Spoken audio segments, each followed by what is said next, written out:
The teacher noticed something strange written in her student's notebook. 3 words that made her blood run cold. "Please help me." What she discovered next led to a police investigation that saved a child's life and exposed a nightmare that had been hidden for years. Stay with me because this story will break your heart and restore your faith in heroes who wear no capes. Before we dive into this powerful story, please hit that like button, subscribe to the channel, and tell me in the comments where you're watching from. This story deals with difficult subject matter, but it's important because it shows how one person's attention and courage can save a life. If you or someone you know is experiencing abuse, please reach out for help. You are not alone. Sarah Bennett had been teaching 5th grade at Lincoln Elementary School for 12 years. At 38 years old, she had seen hundreds of students pass through her classroom, each one leaving a small mark on her heart. Some she remembered for their brilliant smiles, others for their quick minds, and some for the challenges they overcame. But there was one student she would never forget, not because of academic achievement or natural talent, but because of 3 words hidden in a math notebook that would change both of their lives forever. The school year had started normally enough. Sarah welcomed 23 students into her classroom that September, a diverse group of 10 and 11-year-olds with varying abilities, interests, and home situations. She had learned over the years to read her students quickly, to identify who needed extra academic support, who was struggling socially, and who might be dealing with difficulties at home. Among this year's class was a girl named Emma Rodriguez. Emma was small for her age, with dark hair that she wore in a perpetual ponytail and brown eyes that seemed too old for her face. She was quiet, almost invisible in the way she moved through the classroom. She never raised her hand to answer questions, never volunteered for activities, and always sat in the back corner of the room, as if trying to disappear into the walls. In 12 years of teaching, Sarah had encountered many shy students. Some were simply introverted by nature, needing time to warm up and find their confidence. Others were struggling with anxiety or social difficulties that made classroom participation challenging. Sarah's approach was always patient and gentle, creating safe spaces for quiet students to find their voices without pressure or judgment. But Emma was different. It wasn't just shyness. There was something else in her demeanor that Sarah couldn't quite identify at first. A wariness, a constant state of alertness, as if Emma was always watching for danger. She flinched at sudden noises. She kept her eyes down when adults approached, and she wore long sleeves every day, even as September's warmth lingered into October. Sarah made mental notes of these observations, but didn't want to jump to conclusions. She had learned that assuming the worst about every quiet or anxious child could lead to unnecessary panic and invasions of privacy. Some children were just naturally cautious. Some had sensory sensitivities that made them prefer long sleeves regardless of temperature. Sarah decided to watch and wait, to build trust with Emma gradually and see if the girl would open up over time. Emma's academic work was inconsistent. Some days she would turn in assignments that showed real intelligence and creativity. Other days her work would be incomplete or barely attempted, as if she couldn't focus or didn't have the energy to try. Her handwriting varied dramatically from one assignment to the next. Sometimes it was neat and careful, other times it was messy and rushed, with letters that seemed to tremble across the page. Sarah tried various approaches to connect with Emma. She would greet her warmly each morning, comment positively on her work when it was good, and offer gentle encouragement when she was struggling. She paired Emma with kind, patient classmates for group projects, hoping peer interaction might help her feel more comfortable. She made sure to include books in the classroom library that featured characters who looked like Emma, who came from similar backgrounds, hoping representation might help the girl feel seen and valued.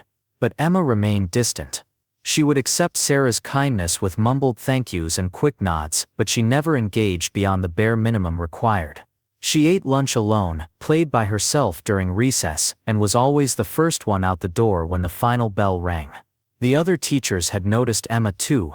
During a staff meeting in October, several of them mentioned concerns about the quiet girl who seemed so isolated. The school counselor, Mrs. Patterson, had tried to meet with Emma a few times, but the girl had been unresponsive, answering questions with single words and maintaining a protective shell that no one seemed able to penetrate. "Some kids just need more time," the principal had said during that meeting. "Let's keep monitoring the situation. Document any concerns, but unless we see clear signs of abuse or neglect, we need to respect the family's privacy." It was sound advice from a legal and ethical standpoint. Schools had to balance their duty to protect children with families' rights to privacy. Teachers couldn't investigate every quiet child or make accusations based on nothing more than a feeling that something wasn't right. But Sarah's instincts told her that Emma needed more than time. There was something in the girl's eyes, a kind of desperate sadness that went beyond normal childhood difficulties. Sarah decided to pay closer attention, to document everything carefully, and to look for any concrete evidence that might justify intervention. The breakthrough came on a Thursday in late November, just before Thanksgiving break. Sarah had assigned a math worksheet on fractions, a straightforward exercise that most of her students completed without difficulty. She collected the papers at the end of class and took them home to grade that evening. Sarah sat at her dining room table with a cup of tea, working through the stack of assignments. Most were completed correctly with occasional mistakes that she marked gently, adding encouraging comments and suggestions for improvement. She reached Emma's paper near the bottom of the stack. The math problems themselves were done correctly, showing that Emma understood the material despite her inconsistent performance throughout the term. But it wasn't the math that caught Sarah's attention. It was what was written in the margins of the page. In tiny, almost microscopic handwriting, barely visible unless you looked closely. Emma had written words between the lines of math problems. Sarah had to hold the paper up to the light and squint to read them. And when she did, her hands started shaking. "Please help me," was written along the left margin in letters so small they were almost invisible. "I'm scared," appeared near the bottom of the page, tucked between two fraction problems. "It hurts," was scribbled in the corner. The letters pressed so hard into the paper that they had nearly torn through. And finally, most chillingly, "Don't tell or he'll know," was written upside down at the top of the page, as if Emma had turned the paper around to write it, hoping no one would notice. Sarah felt her heart pounding. She read the hidden messages again and again, making sure she wasn't misinterpreting what she saw. But there was no mistaking it. Emma had deliberately hidden a cry for help in her homework, writing it so small that most people would never notice, but clear enough that someone who was really paying attention might see it. The question was, why hide it? Why not just tell a teacher directly? Why risk that no one would see these tiny words? The answer came to Sarah with sickening clarity. Because Emma was terrified. Because someone had threatened her. Because she was reaching out in the only way she felt safe doing so, creating plausible deniability if her abuser ever saw the paper. She could claim the words were just doodles, random scribblings, nothing meaningful. But for someone who was looking, who cared enough to really see, it was a clear distress signal. Sarah grabbed her phone and checked the time. It was nearly 10 o'clock at night, too late to call the school or social services. But this couldn't wait until morning. Emma had asked for help. She had trusted someone enough to leave these messages. And Sarah couldn't ignore that trust. She called the police non-emergency line, her hands still shaking as she dialed. When the dispatcher answered, Sarah explained that she was a teacher with concerns about a student's safety. The dispatcher took her information and said an officer would call her back shortly to discuss the situation. 20 minutes later, Sarah's phone rang. It was Detective James Morrison from the Child Protective Services Unit. His voice was calm and professional as he asked Sarah to explain what she had found. Sarah described Emma's behavior over the past 3 months. The isolation, the wariness, the inconsistent academic performance, the long sleeves and warm weather, and then she told him about the hidden messages in the math homework. "Miss Bennett," Detective Morrison said carefully, "I need you to understand that what you've found could be significant, but it could also be misinterpreted. Children sometimes write things for attention or because of anxiety that isn't related to abuse. We have to investigate carefully without jumping to conclusions." "I understand," Sarah replied. "But Detective, I've been teaching for 12 years. I know what normal childhood anxiety looks like. This is different. This child is terrified of something, and she's asking for help in the only way she feels safe doing so." There was a pause on the other end of the line. Then Detective Morrison said, "Can you bring the assignment to the station tomorrow morning? I'd like to see it myself and discuss next steps." Sarah agreed immediately. They arranged to meet at 8 o'clock the following morning, before school started. Sarah spent a sleepless night thinking about Emma, wondering what the girl was going through, praying that she would be safe until help could arrive. The next morning, Sarah met Detective Morrison at the police station. She brought Emma's assignment carefully preserved in a plastic sleeve, along with other samples of Emma's work from throughout the term showing the variations in her handwriting and performance. Detective Morrison examined the paper carefully, using a magnifying glass to read the tiny hidden messages. His expression grew more serious as he read. "This is concerning," he said finally. "The fact that she warned don't tell, or he'll know suggests there's a specific threat. The reference to pain indicates possible physical abuse. We need to investigate this immediately, but we have to be careful about how we proceed." He explained to Sarah that child abuse investigations were delicate. They couldn't simply show up at Emma's house and accuse her parents without more evidence. That could endanger Emma further if the abuser became aware of the investigation. Instead, they would need to interview Emma at school, in a safe environment, and try to determine what was happening. "I'm going to contact Child Protective Services," Detective Morrison said. "They'll send a social worker to the school today. We'll need to pull Emma out of class and conduct an interview. Miss Bennett, I know this is difficult, but you did the right thing by calling us. Whether this turns out to be abuse or something else, that child asked for help, and you responded." Sarah returned to school with a mixture of relief and anxiety. Relief that professionals were now involved, anxiety about what they might discover. She tried to teach her morning classes normally, but her mind kept drifting to Emma, wondering when the social worker would arrive, what Emma would say, whether the girl would feel betrayed that Sarah had shared her secret messages. The social worker arrived just before lunch. Her name was Angela Martinez, and she had kind eyes and a gentle manner that immediately put Sarah somewhat at ease. Detective Morrison arrived with her, and together they met with the principal to explain the situation.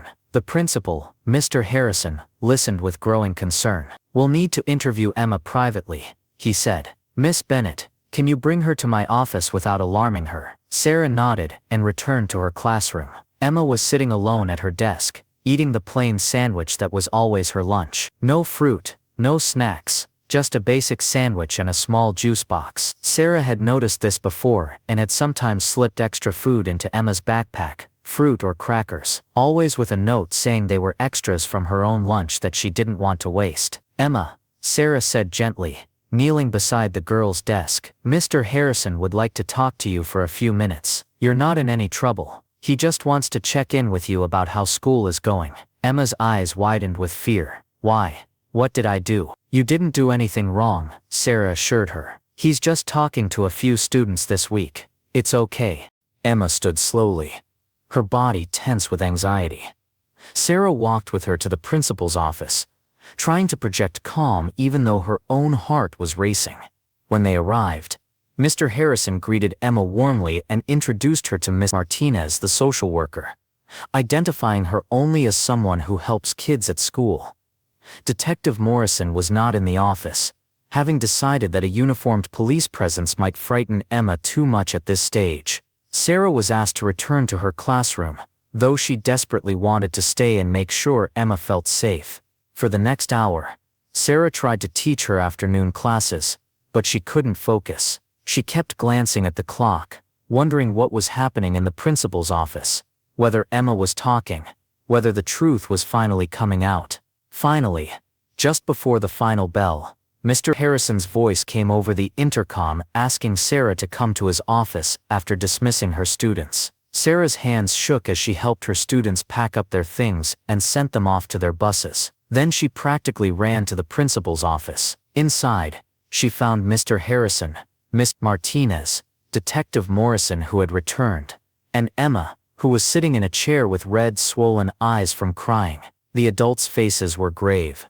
"Miss Bennett," Miss Martinez said quietly, "Emma has disclosed that she's been experiencing abuse at home. We're taking her into protective custody today. She'll be placed in a safe foster home while we investigate and determine next steps." Sarah felt tears spring to her eyes. "Emma, I'm so sorry this is happening to you, but you're going to be safe now." Emma looked up at Sarah with those two old eyes. "You saw what I wrote," she said. "It wasn't a question." "Yes," Sarah admitted.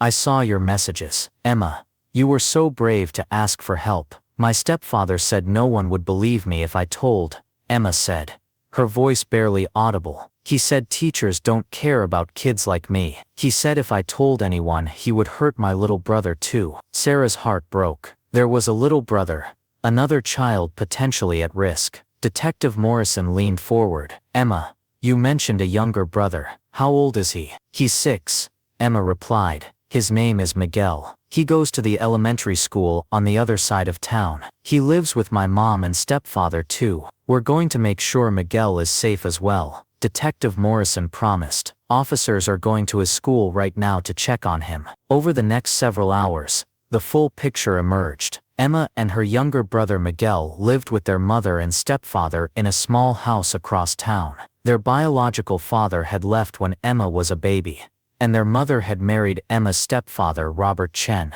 3 years ago. According to Emma's tearful disclosure, Robert had started physically abusing her about a year after the marriage. It began with harsh punishments for minor infractions, escalated to regular beatings, and had recently included emotional abuse and threats. He told Emma that if she ever told anyone he would hurt Miguel. Emma had stayed silent for 2 years, protecting her little brother, enduring the abuse alone. But the abuse had been getting worse. Emma showed the social worker bruises on her arms and back that she had been hiding with long sleeves. She described being locked in her room for hours as punishment, being denied meals, and living in constant fear that anything she did might trigger her stepfather's rage. The hidden messages in her homework had been Emma's desperate attempt to ask for help without directly breaking her silence. She had hoped someone might see them, might care enough to investigate, but she had been too afraid to speak the words out loud. Child Protective Services moved quickly. Emma was placed in emergency foster care that evening with an experienced foster mother who specialized in trauma cases. Miguel was also removed from the home after a medical examination revealed signs of abuse on him as well. Their mother, when interviewed by police, initially defended her husband, but eventually admitted she had known about the abuse and had been too afraid to stop it. Robert Chen was arrested and charged with multiple counts of child abuse. The evidence was overwhelming. Medical reports, Emma's detailed testimony, physical evidence in the home including the locked room where Emma had been confined. He would eventually be convicted and sentenced to 15 years in prison. But for Sarah, the teacher who had noticed 3 tiny words in a homework assignment, the story was just beginning. In the days following Emma's disclosure, Sarah found herself struggling with complicated emotions. Relief that Emma was safe, guilt that she hadn't noticed sooner, anger at the adults who had failed to protect these children, and profound sadness for what Emma had endured. The school provided counseling for staff members who were affected by the case. Many of Sarah's colleagues were shocked that such severe abuse had been happening to a student in their building without anyone knowing. Some felt guilty, wondering if they should have seen the signs earlier. Others were defensive, arguing that they couldn't be expected to detect every problem in every student's life. But Sarah knew she had done what teachers are supposed to do. She had paid attention. She had noticed when something seemed off. She had taken a child's cry for help seriously, rather than dismissing it or ignoring it. And because of that attention, 2 children were now safe. 2 weeks after Emma's removal from her home, Sarah received permission to visit her at her foster placement. The foster mother, Mrs. Gloria Chen, no relation to Robert, was a warm woman in her 60s, who had been fostering children for over 20 years. Her home was cozy and safe, filled with books and toys and evidence of children who were cared for. Emma was in the living room when Sarah arrived, working on a puzzle. She looked up and her face lit up in a way Sarah had never seen before. "Miss Bennett." Sarah knelt down and Emma ran into her arms, hugging her tightly. Sarah held the girl and felt tears streaming down her own face. "I'm so glad you're okay," Sarah whispered. "I'm safe now," Emma said. "And Miguel is safe too. He's in a different foster home, but Miss Gloria says we might be able to live together soon." They sat together and talked for a while. Emma was slowly opening up, speaking in full sentences rather than mumbled monosyllables. She told Sarah about her new school, about the therapy sessions she was attending, about how it felt strange but good not to be afraid all the time. "Miss Bennett," Emma said seriously, "thank you for seeing what I wrote. I didn't think anyone would notice. The words were so small." "I always pay attention to my students," Sarah replied. "And Emma, You were incredibly brave. What you did, asking for help even when you were scared, that took real courage. I was so scared, Emma admitted. But I remembered something you said in class once. You were reading us a story about a girl who had to be brave, and you said that being brave doesn't mean you're not afraid. It means you do the right thing even when you are afraid. So I thought, if I wrote the words really small, maybe someone would see them and help. But if Robert found them, I could say they were nothing. Sarah marveled at this child's intelligence and resourcefulness. Even in the midst of trauma and fear, Emma had found a way to ask for help that gave her some protection. Over the following months, Sarah stayed in touch with Emma and Miguel. The siblings were eventually placed together in Gloria's foster home, which brought Emma immense relief. Being separated from her brother, even though it meant he was safe, had been one of her biggest worries. Emma's mother, after extensive therapy and domestic violence counseling, began the process of trying to regain custody of her children. The courts required her to complete parenting classes, maintain stable housing and employment, and demonstrate that she could protect her children from future harm. It would be a long process, but there was hope for eventual reunification if she could prove she had changed. Robert Chen's trial was covered extensively in local media. Sarah was called to testify about finding the hidden messages and about her observations of Emma's behavior in class. Sitting in that courtroom, looking at the man who had hurt Emma, Sarah felt a surge of protective anger. But she also felt proud of Emma for her courage, proud of herself for paying attention, proud of all the professionals who had worked together to protect these children. The case had a profound impact on Sarah's teaching. She developed new protocols for observing and documenting concerning student behaviors. She advocated for more training for teachers on recognizing signs of abuse. She started a program at her school where students could anonymously drop notes in a worry box if they had concerns they weren't comfortable sharing directly. But more than any specific program or protocol, Sarah changed how she looked at her students. She had always cared about them, always tried to be attentive. But Emma's case taught her to look deeper, to pay attention to the smallest details, to trust her instincts when something felt wrong. 3 years after the incident, Emma was 13 years old and thriving. She had been reunited with her mother, who had successfully completed all court requirements and had proven herself capable of providing a safe, stable home. Miguel was doing well too, a happy, energetic 9-year-old who loved soccer and video games. Emma was now in 8th grade at the middle school across town,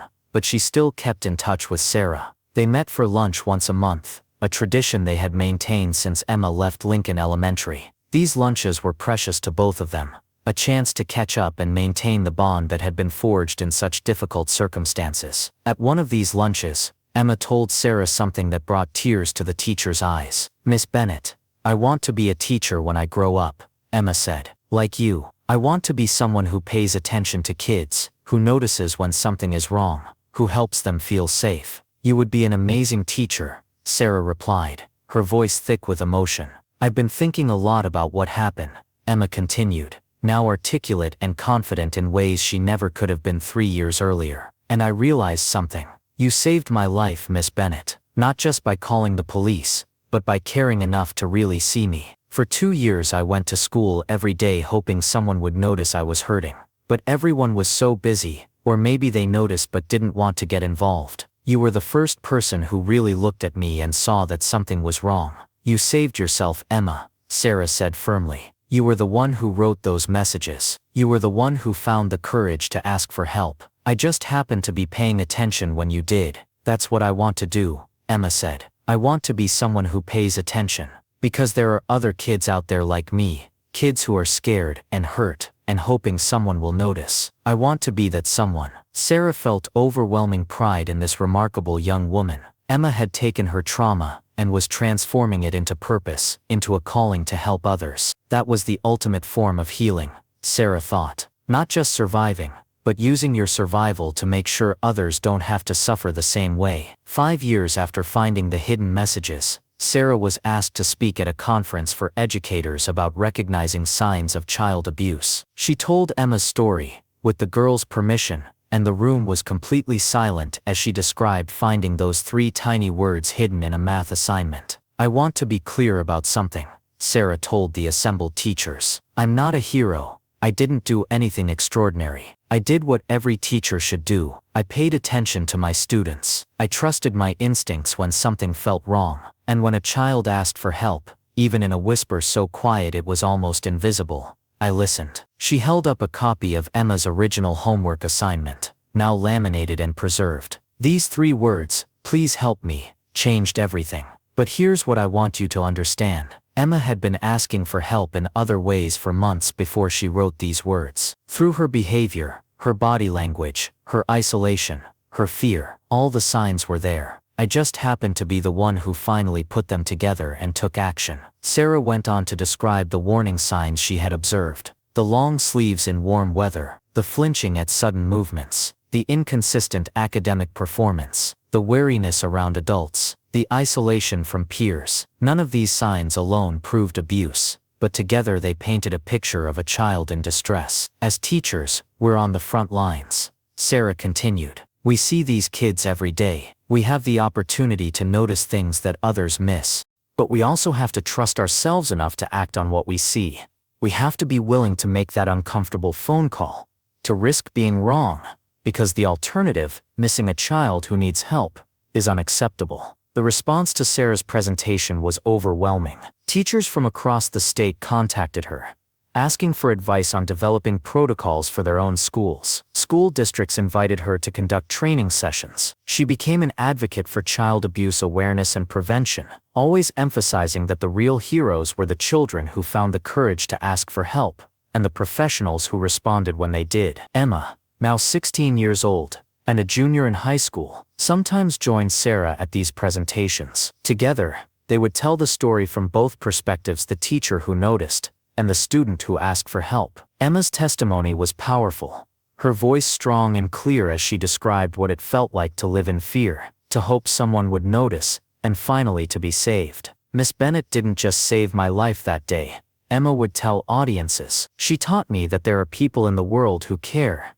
who pay attention, who will help if you ask. That lesson helped me heal. It helped me learn to trust again, and it's the reason I'm standing here today, using my story to help other kids who might be going through what I went through. The bond between teacher and former student remained strong. Sarah attended Emma's 16th birthday party, her high school graduation, and eventually, years later, her college graduation from the education program at State University. Emma had kept her promise to herself. She had become a teacher, specializing in trauma-informed education and working with at-risk youth. On the day Emma graduated from college, she gave Sarah a gift. It was a framed piece of art that Emma had created herself. It showed a notebook page with math problems, and hidden in the margins, barely visible, were the words, "Please help me." But around those words, in bright bold colors, Emma had painted flowers, sunshine and hope. "This is what you gave me," Emma said as Sarah unwrapped the gift with tears streaming down her face. "You took the darkest moment of my life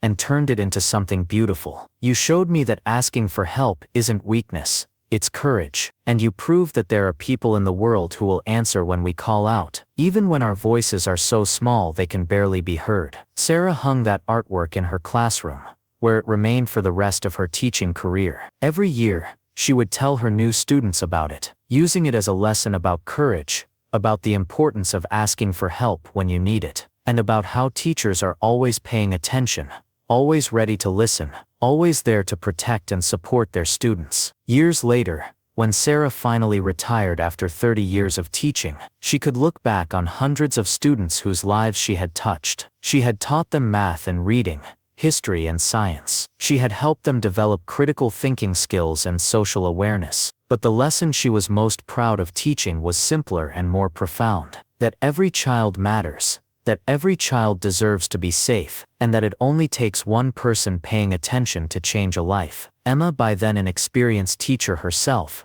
spoke at Sarah's retirement party. "Miss Bennett taught me that heroes don't always wear capes," Emma said to the gathered crowd of former students, colleagues and friends. "Sometimes they wear cardigans and grading glasses. Sometimes they save lives not with grand gestures, but with attention to small details. Sometimes they change the world not through speeches or policies, but through the simple act of really seeing a child who needs help." She paused, her voice thick with emotion.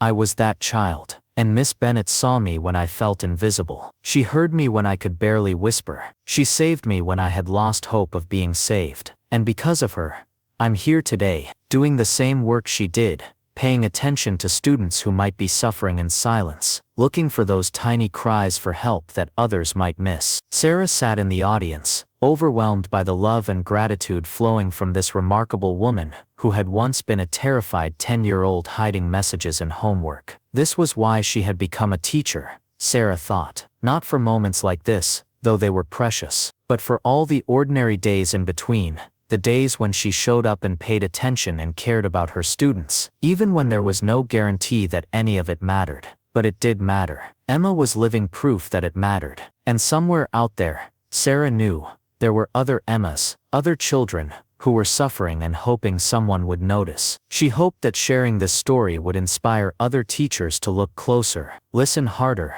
and trust their instincts when something felt wrong. Because at the end of the day, teaching wasn't just about academic lessons and test scores. It was about seeing the whole child, recognizing when they were struggling, and being willing to step in and help, even when it was uncomfortable or difficult. It was about being present, attentive, and ready to act when a child's safety was at stake. Dear viewers, sometimes the smallest voice carries the most important message. Emma Rodriguez wrote 3 words in tiny letters hidden in a math assignment. Please help me. She could have written nothing. She could have suffered in silence, but she found the courage to ask for help in the only way that felt safe. And Sarah Bennett could have missed those words. She could have graded the math problems quickly and moved on. But she paid attention. She looked closely. She saw what was hidden. And because of that attention, 2 children were saved from ongoing abuse. This story isn't just about one teacher and one student. It's about all of us and our responsibility to the vulnerable people around us. Children,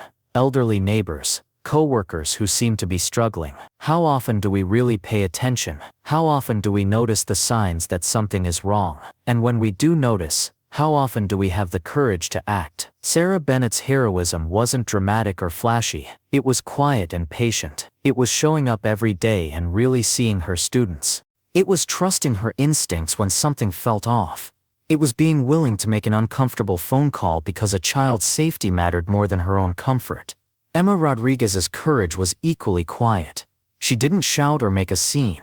She wrote 3 words in letters so small they were almost invisible. But those words were enough, because someone was paying attention. Someone cared enough to look closely. Someone was willing to help. If you're watching this and you're a teacher, a coach, a youth leader, anyone who works with children, please remember this story. Pay attention. Look for the signs. Trust your instincts. And when a child asks for help, even in a whisper, please listen. You might be the only person they trust enough to tell. You might be their only hope. And if you're watching this and you're someone who is suffering, someone who needs help, but is afraid to ask, please know that there are people who care. There are people who will listen. You don't have to suffer alone. Your voice matters. Even when it feels small, your story matters. Even when it's hard to tell. And there are heroes out there. Ordinary people doing extraordinary things simply by paying attention and caring enough to help. The hidden message in Emma's notebook saved her life. But it also changed Sarah's approach to teaching, inspired other educators to be more vigilant, and eventually helped countless other children who were suffering in silence. One moment of attention rippled outward, creating waves of protection and healing that continue to this day. That's the power of paying attention. That's the importance of really seeing the people around us. And that's the reminder we all need, that sometimes, saving a life is as simple as noticing 3 words hidden in a homework assignment, and having the courage to act on what we see.